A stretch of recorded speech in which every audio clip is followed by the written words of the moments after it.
I discovered Amanda was not who she claimed to be 5 years into our marriage. We had built what I thought was a perfect life together, brick by brick, secret by secret.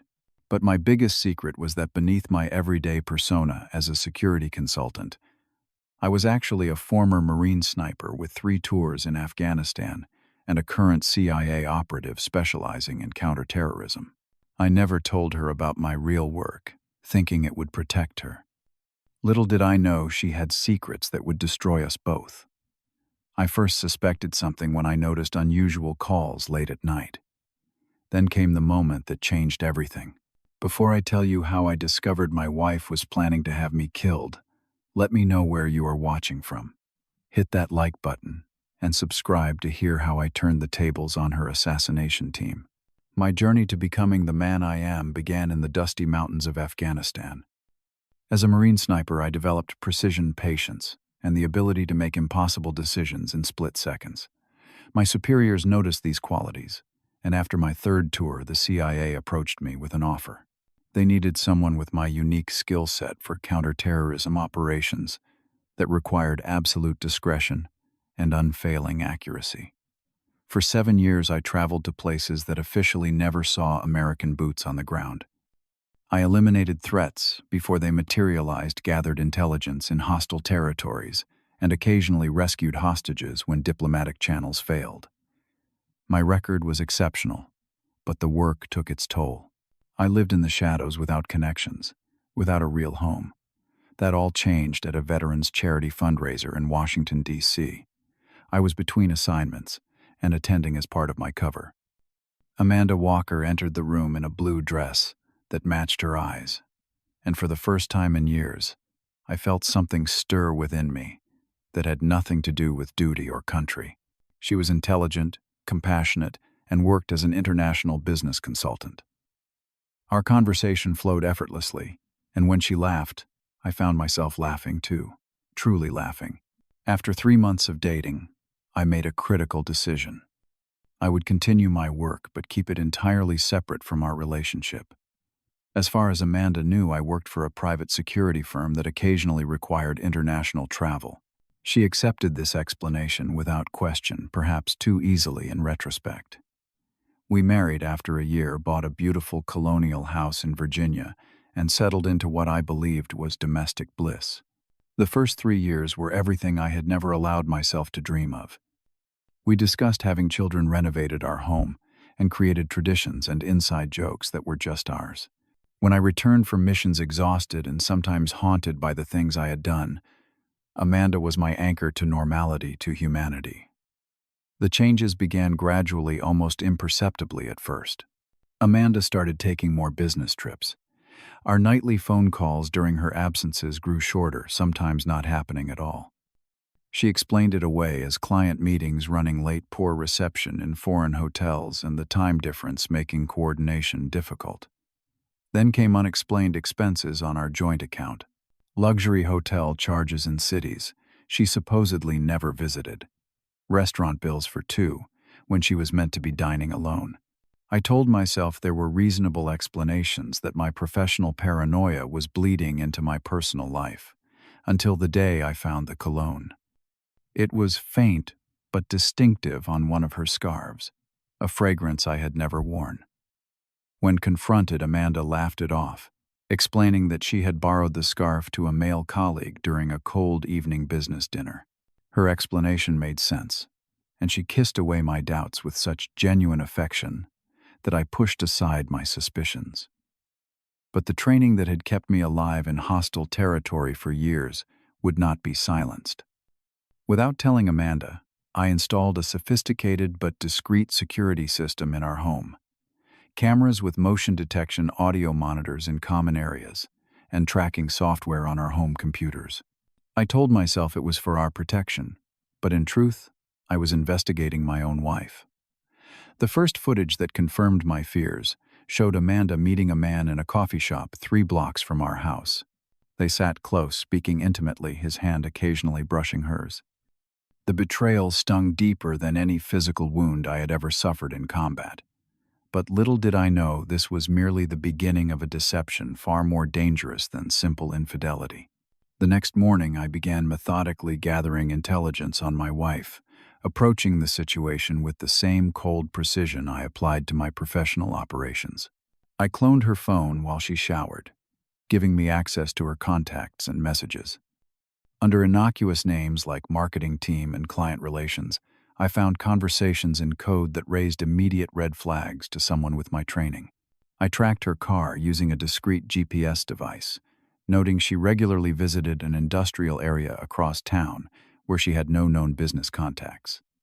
Taking an unplanned day off work, I followed her to this location, watching from a distance as she entered a nondescript warehouse and emerged an hour later with three men in suits who moved with the distinctive awareness of people with military or intelligence backgrounds.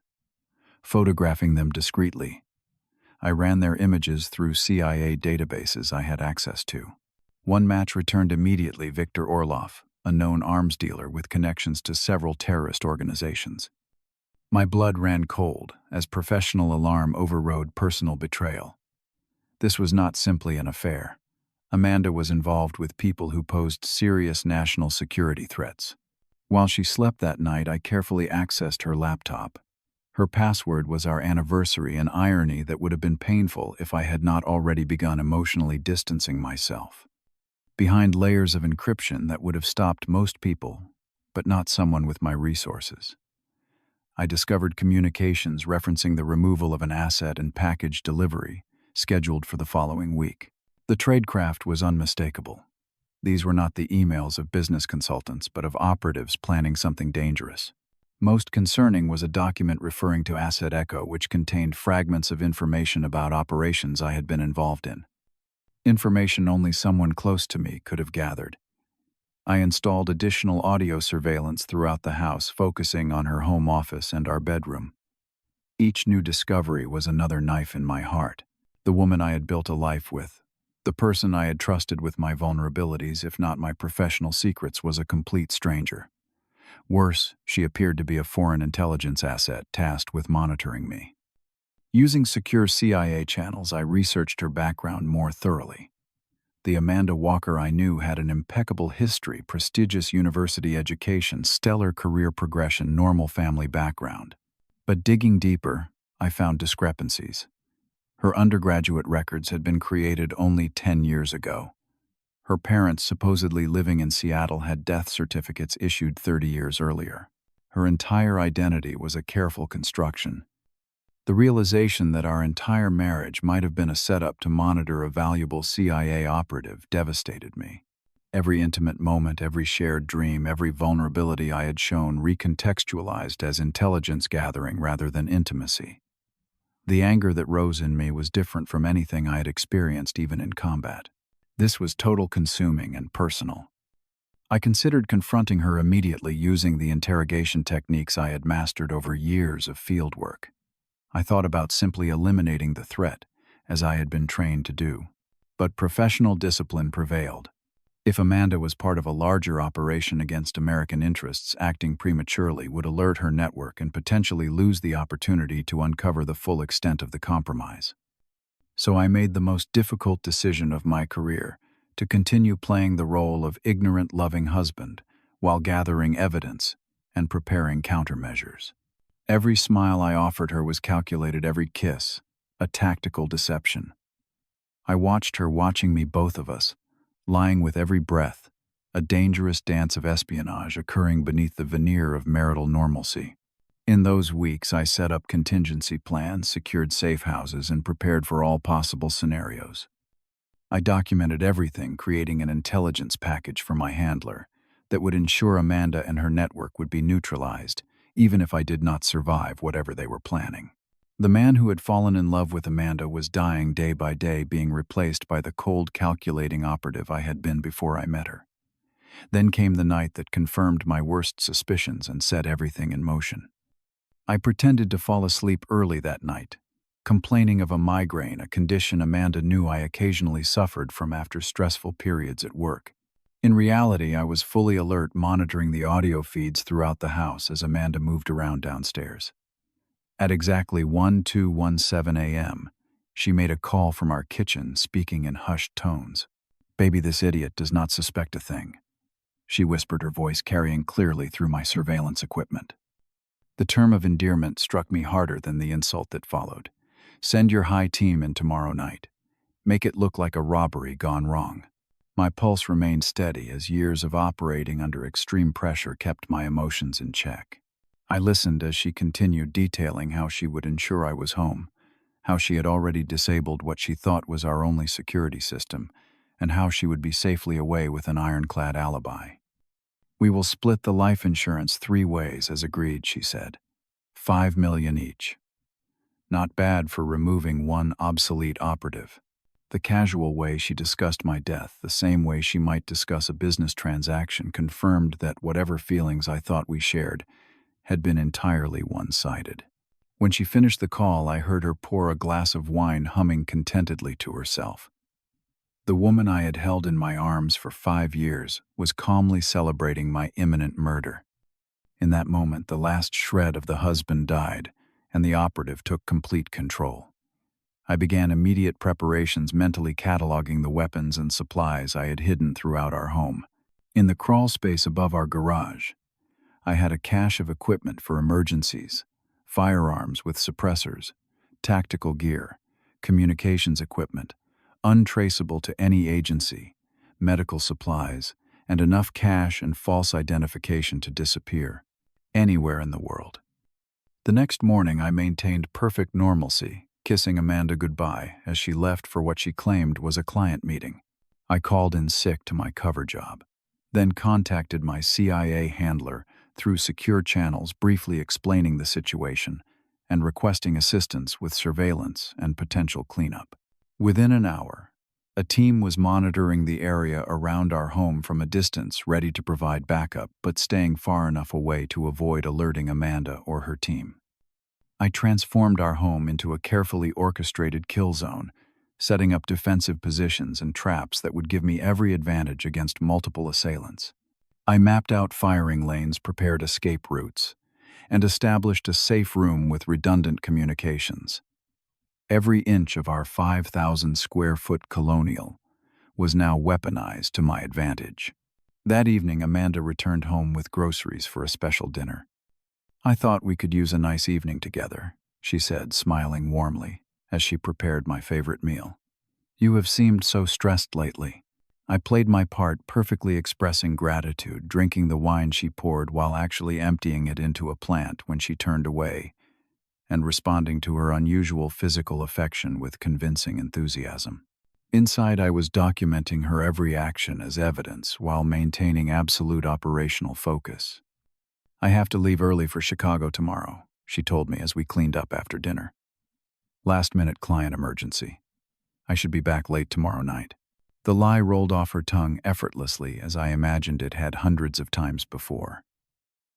I will miss you, I replied, wondering if she heard the double meaning in my words.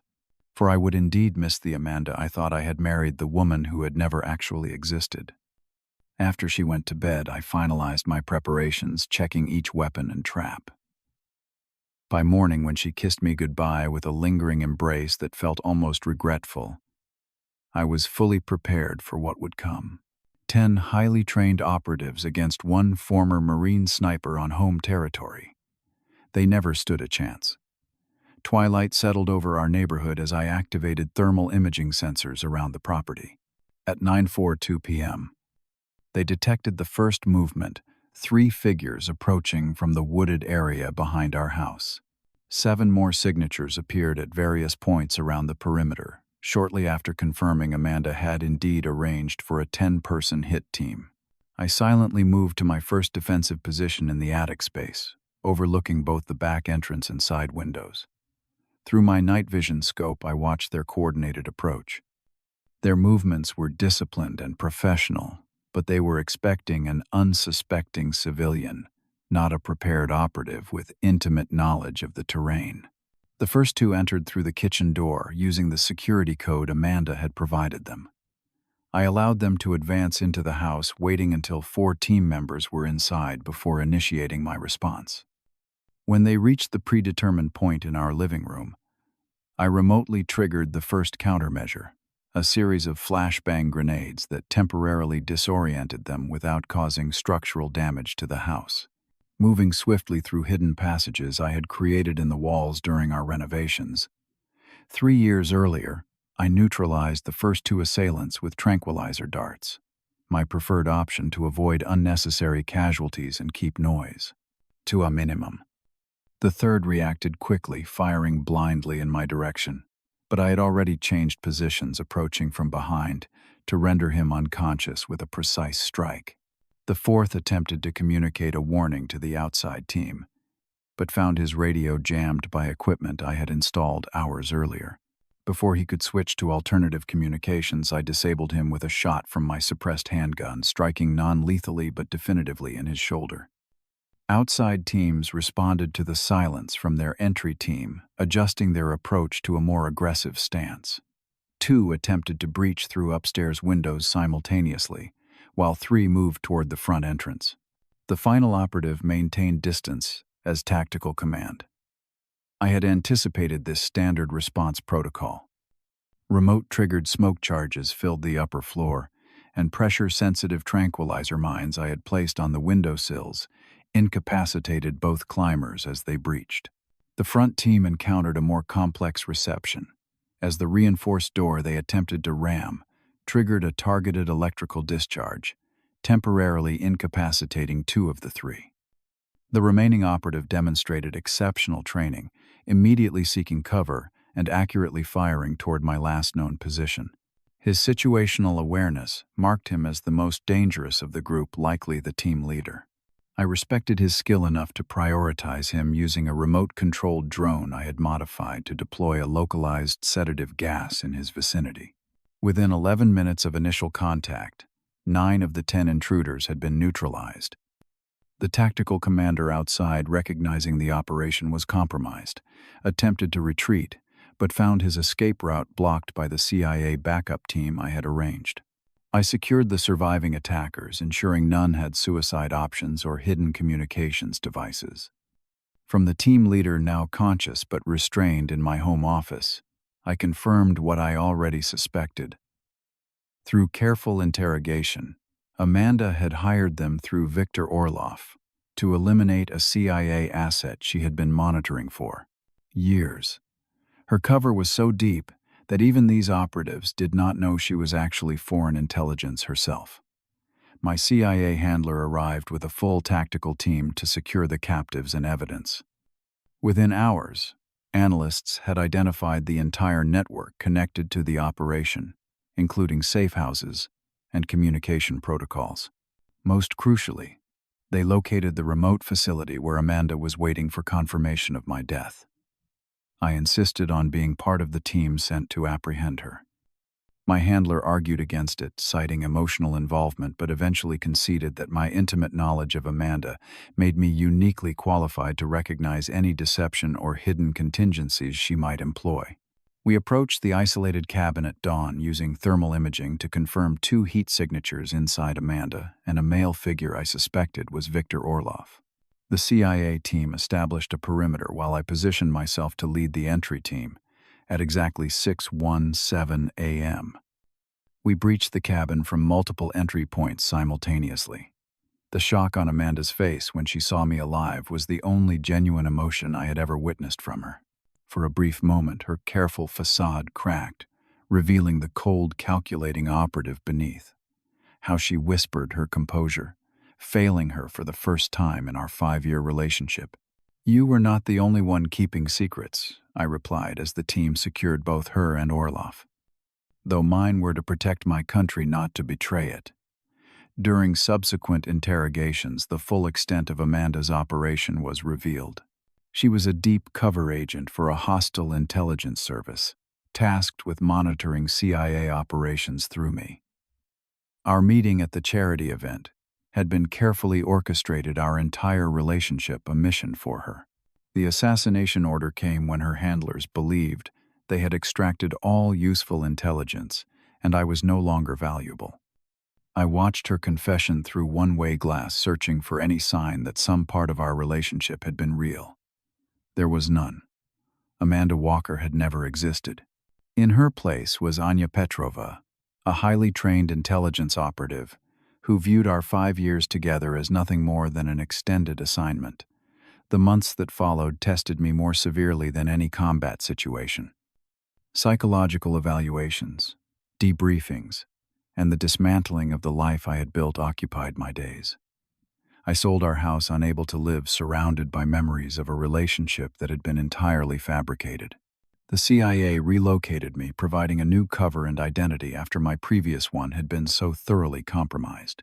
6 months after the night of the attempted hit, I sat in a small apartment in another city, rebuilding my life piece by piece. The betrayal had changed me, but not in the ways Amanda's handlers might have hoped. Rather than destroying my faith in humanity, it had refined it. I became more discerning, but not closed off, more cautious, but not paralyzed by mistrust. Therapy helped me understand that the fault was not in my capacity to trust, but in the extraordinary circumstances of encountering someone trained specifically to exploit that trust. I had been targeted precisely because of my ability to form genuine connections, despite my profession, a quality my superiors had always valued. In time, I returned to field work, now specializing in identifying deep cover operatives similar to Amanda. My personal experience provided insights no training program could replicate. I found purpose in protecting others from the kind of deception I had endured. A year after the incident, I met Julia, a linguistics specialist with the agency. Our relationship developed, slowly built on mutual respect and gradual disclosure. I was transparent about my past, including the betrayal, and she appreciated my honesty. We moved forward carefully, both aware of the risks inherent in our profession, but unwilling to surrender the possibility of genuine connection. The most important lesson I learned through this ordeal was that true strength lies not in avoiding vulnerability, but in having the courage to trust again after betrayal. Security comes not from isolation, but from building relationships with people who prove themselves worthy of trust through consistent actions over time. Life offers no guarantees in relationships or in field operations. The best we can do is make decisions based on available intelligence, remain vigilant without becoming paranoid, and remember that meaningful connections are worth the risk they entail. The alternative, a life without trust, is no life at all, merely an extended undercover assignment without purpose or end.